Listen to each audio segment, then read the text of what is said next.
So, ang lahat ng yun nga pala ay hindi natin totally binili. So, ginamit natin itong Atomic Card. So, paano ba tayo makapag-member dito, makapag-register? So, yan. Iiwan ko po yung link sa baba and may referral code ko.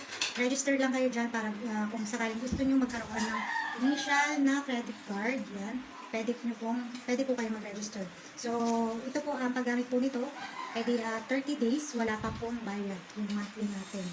Then, wala siyang bayad, walang annual fee, and yung pagdi-deliver ng card ay walang delivery fee. Napaka-convenient yung gamitin and napakadaling ma-approve dito.